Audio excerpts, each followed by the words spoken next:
ओम शांति। आज 5 मार्च 2022 की बाबा की मुरली सुनते हैं। बाबा कहे, मीठे बच्चे, बाप से तुम्हें सुमत मिली है। तुम्हारी बुद्धि का ताला खुला है, इसलिए तुम्हारा कर्तव्य है सबको अपनी बुद्धि का सहयोग देना। प्रश्न, संगम युग पर तुम बच्चों के अंदर कौन सी आश उत्पन्न होती है जो बाप ही पूरी करते हैं? उत्तर, संगम पर तुम बच्चों में स्वर्ग जाने की आश उत्पन्न होती है। पहले कभी सोचा भी नहीं था कि हम कोई स्वर्ग में जाएंगे।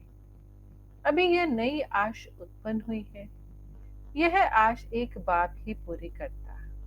ये आश पूरी होने के बाद फिर कोई आश नहीं रहेगी।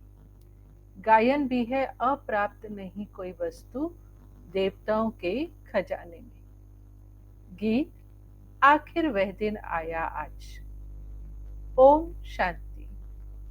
सभी भक्तों के लिए जरूर कोई दिन आना है। सब भगवान को ही याद करते हैं। बाकी सभी हैं सीताएं भक्तियां, सभी दुखी हैं। याद करते करते आखिर वह दिन आता है जबकि बाप आकर हाथ पकड़ते हैं। उनको खेवैया, बागवान, पतित पावन भी कहा जाता है। अब बच्चे जानते हैं हमने एक का हाथ पकड़ा है, नास्तिक से आस्तिक बने हैं। बाप ने बच्चों को अपना परिचय दे अपना बनाया है वर्षा देने के लिए। बाप से ही वर्षा मिलता है ना। अब ये है बेहद का बाप, परम पिता। इसलिए सब बच्चे जो भगत हैं वह सब उनको याद करते हैं। परंतु ये बात भक्त नहीं समझते। कितना धूमधाम से बाजे गाजे बजाते तीर्थों पर जाते हैं, कुंभ के मेले लगते हैं, वेद शास्त्र आदि पढ़ते हैं। ये सब है भक्ति मार्ग की सामग्री।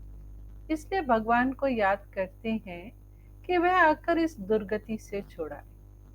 पुकारते रहते हैं, परंतु बाप का किसको पता नहीं। जिसको बाप का पता ना हो वे जैसे बच्चा ही नहीं। बाप को ना जानने के कारण, नास्तिक बनने कारण दुख ही दुख है। बाप का बच्चा बनने से सदा सुख ही सुख है। बाप है स्वर्ग का रचयिता। वहां सभी तो नहीं चलेंगे, लिमिटेड नंबर ही आएंगे बाप से वर्षा लेने। बाकी सब धर्म वाले मुक्ति का वर्षा लेने आते हैं। लेना सबको बाप से ही है। बाप कहते हैं, अभी मैं तुमको सहज से सहज बात समझाता हूँ। बस मुझ अपने बाप को याद करो। और ये बाप ही समझाते हैं कि 5000 वर्ष पहले भी तुम मिले थे, हर 5000 वर्ष के बाद मिलते रहेंगे। अपने लिए तो जैसे पुरानी बात है। कल कल तुम राज्य गवाते हो और फिर पाते हो। 84 जन्म तुम ही लेते हो। ये है बहुत जन्मों के अंत का जन्म। तुम समझते हो हम पहले क्षीर सागर में थे, फिर आकर विषय सागर में फंसे हैं। क्षीर सागर व विषय सागर कोई है नहीं, परंतु पावन थे। फिर माया रावण ने पतित बनाया, अब फिर बाप पावन बनाने आए हैं। गीत में भी कहते हैं, आखिर वह दिन आया आज। भक्ति मार्ग में तुमको कोई ये आश नहीं थी कि हम स्वर्ग के मालिक बने। यह बात तो बुद्धि में थी ही नहीं। ये बाबा भी बहुत गीता पढ़ते थे, सुनते थे, परंतु यह आश नहीं थी कि हम राजयोग सीख नरसिंह नारायण बनेंगे। तो अनायास ही बाप ने आकर प्रवेश किया। बाबा कहते हैं, मैं अब तुम्हारी स्वर्ग की आश पूर्ण करने आया हूँ। अब स्वर्ग में चलने की आश बुद्धि में धारण करो। स्वर्ग का रचयिता है बाप। वे बहुत सहज रीति बैठ समझाते हैं। हाँ, काम महाशत्रु है, ये तो सन्यासी भी कहते हैं। इसलिए घर बार छोड़ देते हैं। वह तो हुई एक दो की बात। उनका निवृत्ति मार्ग का पाठ ड्रामा में है तो वह भी भगत, गॉड फादर कहते हैं। लेकिन वह कौन है ये नहीं जानते। फिर कहते हैं भज राधे गोविंद, किसको भजे? कृष्ण का नाम फिर गोविंद रख दिया है। जो सुना है वह लिख दिया है। भला गोविंद किसको कहे?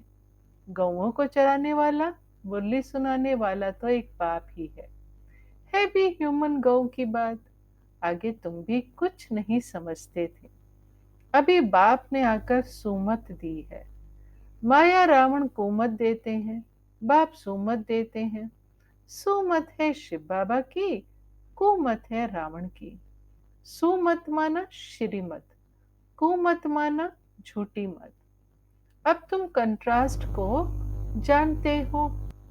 हम झूठी मत पर थे, स्वर्ग की आश तो थी नहीं। अभी बाप ने नई आश प्रकट की है। वह कोई अप्राप्त वस्तु होती नहीं जिसके लिए माथा मारना पड़े। अब तुम सबकी नई आश है। बल पुरुषार्थ नंबरवार करते हैं, बाप तो नंबर 1 मत देते हैं। कहते हैं यह तो ऐसा है जो ब्रह्मा भी उतर आए तो भी उनकी मत नहीं लेंगे। ये पिछाड़ी की महिमा है। तुम्हारी महिमा पिछाड़ी में गाई जाएगी। जब तुम संपूर्ण बन जाएंगे तब वाह वाह निकलेगी। अभी तो चढ़ते गिरते रहते हैं, अभी अभी खुशी में नाचते, अभी अभी मुर्दा बन पड़ते। माया भिन्न भिन्न प्रकार से ठोकर मार देती है, कहाँ कहाँ सूत मुंझा देती है। जो श्रीमत को छोड़ रावण की मत पर चल पड़ते हैं, फिर चिल्लाते रहते हैं। बाबा कहते हैं कदम कदम पर सावधानी लेते रहो। श्रीमत पर चलने में ही तुम्हारा कल्याण है। तुम्हारे अंदर बाप ने ही आश प्रकट की है ना कि श्रीमत पर चलने से यह लक्ष्मी नारायण जैसा बनेंगे। जैसे यह है ब्रह्मा बनते हैं, ऐसे तत्व। ये बात भूलो मत। परंतु माया ऐसी है जो श्रीमत लेने का चांस ही नहीं देती है। कहाँ न कहाँ उल्टा काम करा देती है। करके फिर पीछे आकर कहेंगे बाबा हम ये काम कर बैठे, टाइम नहीं मिला जो राय लेवे, अब क्या करें? माया ने तुमको थप्पड़ मारा, इसमें बाप क्या करेंगे? हर बात में कदम कदम पर बड़ी सावधानी चाहिए। सन्यासी कभी नहीं कहेंगे स्त्री पुरुष इकट्ठे रहे पवित्र रह सकते हैं। इसमें युक्तियां बहुत है। ब्रह्मा कुमार कुमारी कहलाना कितनी बड़ी युक्ति है। तुम बच्चे ब्राह्मण ब्राह्मणियां बनते हो तो कहाँ कुल को कलंक नहीं लगाना। बहन भाई का नाता कभी उल्टा नहीं होता। लॉ नहीं जो बहन भाई आपस में शादी करे, या तो सब भाई बहन हो जाते हैं। इस पर वो लोग हंसते हैं कि ये फिर कहाँ का रिवाज है। ये तो है ही नई बात। ऐसी राय कभी कोई दे ना सके। कोई पूछे तुम बीके हो तो भाई बहन हो गए, तो बुद्धि में बिठाना है, क्योंकि सबकी बुद्धि का ताला बंद है। पत्थर बुद्धि है तो तुमको उनकी बुद्धि का ताला खोलना चाहिए। ढेर के ढेर सेंटर्स हैं, उनमें सभी अपने को ब्रह्मा कुमार कुमारी कहलाते हैं, तो भाई बहन ठहरे ना। वह क्रिमिनल असॉल्ट कर ना सके, इम्पॉसिबल है। यह तो नई रचना है ईश्वर की। वह कहते हैं गीता में तो कभी सुना नहीं है। बाप कहते हैं ये तो मैं तुमको सिखलाता हूँ। फिर तो ना शिव बाबा होगा ना बीके होंगे। ये ज्ञान प्रायः लोप हो जाएगा, फिर कहाँ सुन सकेंगे। अभी मैं तुमको राजयोग सिखला रहा हूँ। जब राजधानी की स्थापना पूरी हो जाएगी तो फिर यह सब खल्लास हो जाएगा। पांडवों ने राजधानी स्थापन की, यह भी शास्त्रों में नहीं है। देवताएं तो थे पावन दुनिया के मालिक, दैत्य हैं पतित दुनिया के। इनों की फिर आपस में लड़ाई कैसे लग सकती? स्वर्ग से नरक में लड़ाई करेंगे क्या? अच्छा, भला असुरों और देवताओं की लड़ाई कैसे लगी? जरूर संगम होना चाहिए। वह अपना लश्कर ले आकर लड़ाई करे, हिसाब ही नहीं बैठता। जहां असुर हैं वहां देवता कोई है नहीं, और जहां देवताएं हैं वहां असुर नहीं, तो फिर लड़ाई कैसे लग सकती? कौरवों पांडवों की लड़ाई भी लग ना सके। जो श्रीमत पर चलते हैं वह कभी किसको लड़ाएंगे कैसे? लड़ाने वाला है मनुष्य। बाप लड़ने व जुआ खेलने की छुट्टी नहीं दे सकते। पांडव कोई मूर्ख थोड़ी थे जो जुआ खेलेंगे व आपस में लड़ेंगे। बाबा ने समझाया है कि यह बाबा का रुद्र ज्ञान यज्ञ है। अबलाओं पर अत्याचार बहुत होते हैं। विष के लिए कितना तंग करते हैं। बोलो भगवान कहते हैं काम महाशत्रु है। इस पर विजय पाने से तुम स्वर्ग में आ जाएंगे। ऐसे ऐसे समझाने से बहुत जीत भी पाते हैं। फिर उनको देवी कह दे पूछते हैं, मदद भी मिलती है। मनुष्य तो सुनकर डर जाते हैं कि स्त्री पुरुष इकट्ठे रहते पवित्र रहे। ये हो नहीं सकता। कहते हैं जरूर कुछ जादू है। ऐसे सत्संग में कभी नहीं जाना है। शुरू में बच्चियां भागी तो वह नाम हो गया है। पट्टी जो बनी तो जरूर भागे होंगे ना। बांधेलियों को बहुत राय मिलती है। इसमें बहादुरी भी चाहिए। गरीब तो समझेंगे कोई हर्जा नहीं। इसके कारण हम स्वर्ग की राजाई क्यों गंवावें? ये घर से निकाल देंगे। अच्छा हम जाकर बर्तन मांजेंगी, झाड़ू लगाएंगी। बड़े घर वाले तो ऐसे छोड़ ना सके। शुरू में तो बच्चियों का पाठ था। गरीबों के लिए तो बहुत सहज है। बाबा कहते हैं बाबा के पास आएंगे तो पहले झाड़ू आदि लगाना सब करना पड़ेगा। माया के तूफान भी जोर से आएंगे। बच्चे याद पड़ेंगे। इसलिए खबरदारी चाहिए। पहले नष्टो मोहा बनो, तब है बात। शिव बाबा को मत देनी पड़ती है। ज्ञान मिला है, कपड़ा कैसा भी पहनो, हर्जा नहीं है। बाप तुम्हें नैनों पर बिठाकर स्वर्ग में ले चलते हैं। साजन पिछाड़ी सजनी जाती है तो मटकी में ज्योति जगाते हैं। बाप आते ही हैं सबको गुलगुल बनाकर ले जाने। प्योर तो सभी बनेंगे। पापों का बोझा सिर पर है तो हिसाब किताब अंत में चुकतू कर जाना है। इसके लिए तुम याद में रहने की इतनी मेहनत करते हो। जो नहीं करते वे ऐसे ही थोड़ी मुक्ति में जाएंगे। कयामत के समय खूब सजा खाकर फिर मुक्ति धाम में चले जाएंगे। आत्मा का तो स्वधर्म है साइलेंस। हम अशरीरी हो बैठते हैं। इन कर्मेंद्रियों से काम नहीं लेते हैं। चुप हो बैठ जाते हैं। परंतु कब तक? आखिर कर्म तो करना है ना। साधु संत आदि कोई को भी यह पता नहीं है कि आत्मा का स्वधर्म ही साइलेंस है। सन्यासी लोग शांति को ढूंढने जाते हैं। बाबा कहते हैं शांति तो तुम्हारे गले का हार है। फिर हम जंगल में क्यों जाएं? हम कर्म योगी हैं। बाबा कहते हैं मुझे याद करो तो विकर्म विनाश होंगे। फिर स्वर्ग को याद करो। 63 जन्म भक्ति की घमसान ने हैरान कर दिया। अब तुमको सब हंगामों से छुड़ा दिया है। बाबा के डायरेक्शन मिलते हैं कि अब अशरीरी बनो, क्योंकि तुमको मेरे पास आना है। फिर तुमको स्वर्ग में भेज दूंगा। इसमें हंगामे की कोई बात ही नहीं। भक्ति मार्ग में तुमने कितने धक्के खाए, सो तो फिर भी खाने पड़ेंगे। सबको पुनर्जन्म लेते लेते तमो प्रधान बनना ही है। अच्छा, मीठे मीठे सिकिलधे बच्चों प्रति माता पिता बाप दादा का याद प्यार और गुड मॉर्निंग।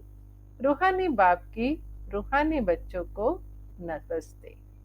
हम रूहानी बच्चों की रूहानी बाप को नमस्ते। धारणा के लिए मुख्य सार। कदम कदम पर बड़ी सावधानी से चलना है। श्रीमत पर मूंझना नहीं है। कभी कुल को कलंक नहीं लगाना है। बाप के पास जाने के लिए पुराने सब हिसाब किताब चुकतू करने हैं। अशरीरी बनने का पूरा अभ्यास करना है। वरदान। बाप की समीपता के अनुभव द्वारा स्वप्न में भी विजयी बनने वाले समान साथी भव। भक्ति मार्ग में समीप रहने के लिए सत्संग का महत्व बताते हैं। संग अर्थात समीप वही रह सकता है जो समान है, जो संकल्प में भी सदा साथ रहते हैं। वे इतने विजयी होते हैं जो संकल्प किया लेकिन स्वप्न मात्र भी माया वार नहीं कर सकती। सदा माया जीत अर्थात सदा बाप के समीप संग में रहने वाले। कोई की ताकत नहीं जो बाप के संग से अलग कर सके। स्लोगन: सदा निर्विघ्न रहना और सर्व को निर्विघ्न बनाना, यही यथार्थ सेवा है। अनमोल ज्ञान रतन दादियों की पुरानी डायरी से। अपने निश्चय में स्थित हो, अपने कल पहले वाली नूंद को बनाना है। ऐसे नहीं कि नूंद अनुसार निश्चय करना है। कई समझते हैं कि ये ज्ञान तो मेरे भाग्य में ही नहीं है, ऐसा नूंधा हुआ है। लेकिन नहीं, ये निश्चय अवश्य रखना है कि मेरे भाग्य में नूंद है।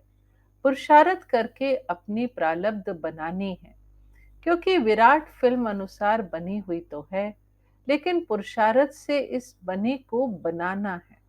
बनी सिद्ध ही तब होगी जब बनी को मालिक बन बनावे।